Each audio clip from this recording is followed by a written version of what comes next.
નમસ્કાર Gujarat.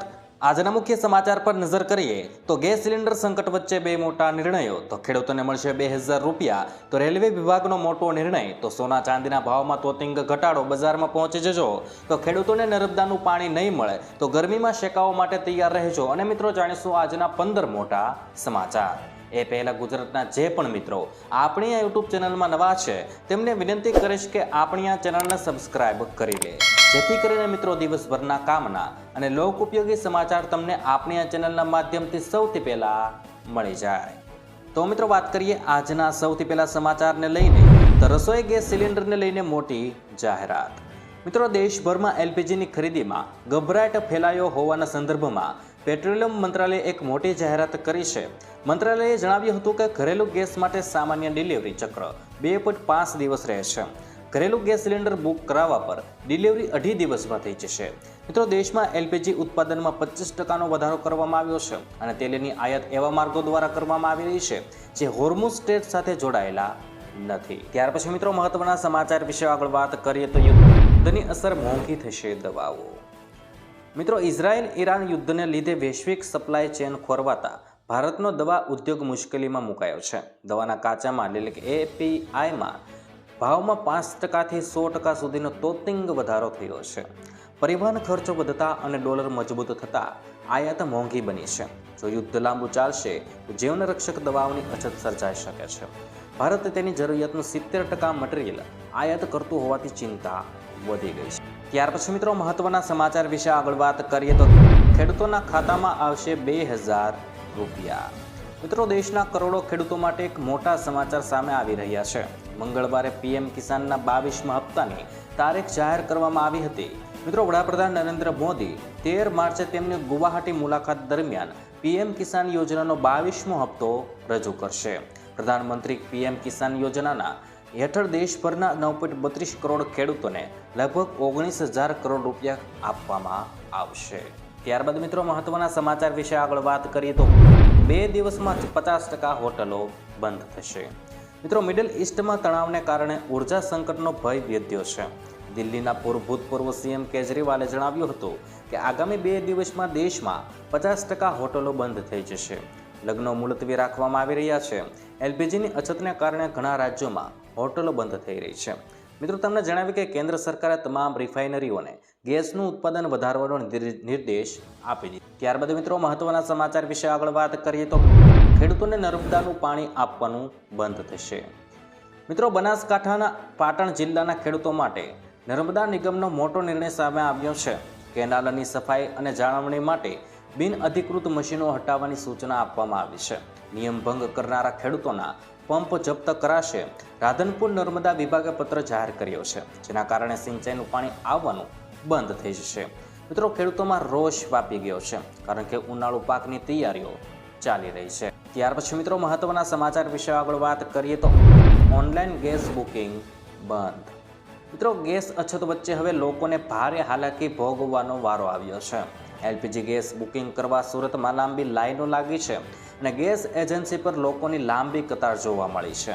Online booking થતું ન હોવાને લોકોએ રજૂઆતો કરી છે અને સરકારે બુકિંગની તારીખો લંબાવતા લોકોમાં ભારે ચિંતા વ્યાપી ગઈ છે. ગેસ બોટલ નહીં મળે તેવી ચિંતા સાથે લોકો કલાકોથી લાઈનમાં લાગ્યા છે. વડોદરામાં પણ આવી સ્થિતિ જોવા મળી છે. તમારે ત્યાં શું હાલ છે અમને કોમેન્ટ બોક્સમાં લખીને જરૂરથી પણ જણાવી દેજો. ત્યાર પછી મિત્રો મહત્વના સમાચાર વિશે આગળ વાત કરીએ તો ગુજરાતના ખેડૂતોના હિતમાં નિર્ણય. મિત્રો ગુજરાતના ખેડૂતો માટે, ગ્રામીણ નાગરિકો માટે મુખ્યમંત્રી ભૂપેન્દ્ર પટેલે એક ઐતિહાસિક અને લોકહિતલક્ષી નિર્ણય લીધો છે. રાજ્યમાં લાંબા સમયથી ચાલી રહેલા જમીન માપણી અને પ્રોમોલોગેશન વિવાદોના ઉકેલ લાવવા માટે હવે ભૂમિ સીમાંકન અંતર્ગત સમગ્ર રાજ્યમાં એક સમાન પદ્ધતિ અમલી બનાવવામાં આવશે. આ નિર્ણયથી ખેડૂતોને વર્ષો જૂની માપણીની ક્ષેત્રોમાંથી મુક્તિ મળશે. ભૂમિ સીમાંકન સમિતિની રચના મુખ્યમંત્રીના આદેશ અનુસાર હવે દરેક જિલ્લામાં જિલ્લા કલેક્ટરની અધ્યક્ષતામાં એક વિશેષ ભૂમિ સીમાંકન સમિતિ કાર્યરત થશે. ત્યાર પછી મિત્રો મહત્વના સમાચાર વિશે આગળ વાત કરીએ તો ગુજરાતમાં રેડ એલર્ટ જાહેર. મિત્રો ગુજરાતમાં ઉનાળાના પ્રારંભે જ કાળઝાળ ગરમીએ 100 વર્ષનો રેકોર્ડ તોડ્યો છે.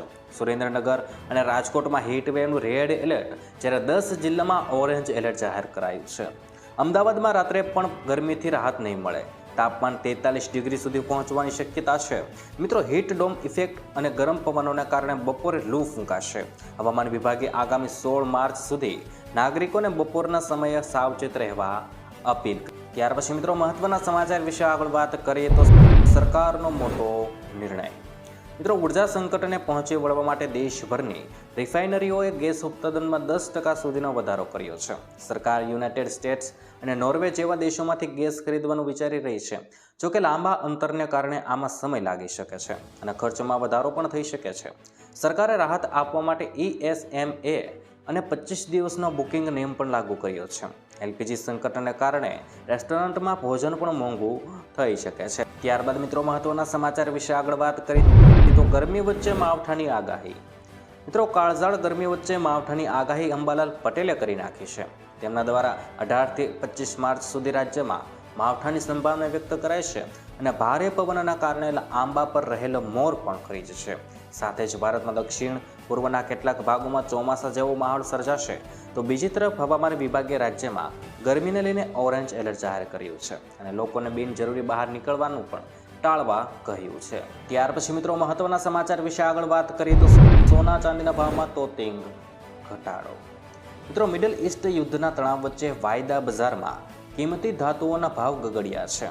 બુધવારે MCX પર ચાંદી પ્રતિ કિલો 2000 રૂપિયાથી વધુ તૂટીને 2,75,553 રૂપિયા પર પહોંચી ગઈ છે.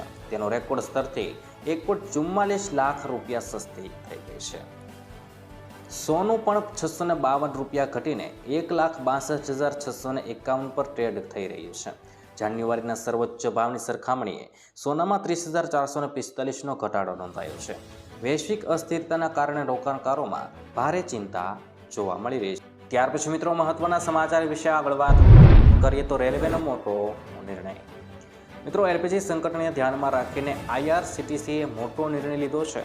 લાયસન્સ પ્રાપ્ત કેટરિંગ યુનિટ્સને રસોઈ માટે માઇક્રોવેવ અને ઇન્ડક્શન કૂકટોપનો ઉપયોગ કરવાનો આદેશ અપાયો છે. એલપીજીની અછતને ધ્યાનમાં રાખીને વૈકલ્પિક વ્યવસ્થા કરવા અને તૈયાર ખોરાકનો સ્ટોક જાળવવાનું કહેવામાં આવ્યું છે. રેલવેએ પણ નિર્દેશ આપ્યો છે કે તમામ સ્ટેશનો પર કોઈ વિક્ષેપ વિના ફૂડ સેવા ચાલુ રહેવી જોઈએ. ત્યાર પછી મિત્રો આગળ વાત કરીએ તો ગેસના ગોડાઉન ખાલી થઈ ગયા, જથ્થો જ નથી. મિત્રો, રાજ્યમાં શહેરી ફૂડ સ્ટોલ અને નાના ઉદ્યોગો પર ગેસ અછતની ભારે અસર જોવા મળી રહી છે. સુરત, અમદાવાદ, વડોદરા, રાજકોટ જેવા મોટા શહેરોમાં નાના વેપારીઓને ધંધો બંધ કરવાનો વારો આવ્યો છે તેવી સ્થિતિ પણ ઊભી થઈ ગઈ છે. વેપારીઓનું કહેવું છે કે ગુજરાતમાં ગેસ ગોડાઉનમાં ગેસનો જથ્થો ન હોવાથી ગેસ સપ્લાય બંધ થઈ ગયું છે. સમયસર ગેસ ન મળવાથી ધંધા પર ભારે અસર પડી રહી છે અને સુરતમાં સૌથી વધુ ફેમસ ખમણ ઉદ્યોગને પણ અસર થઈ છે.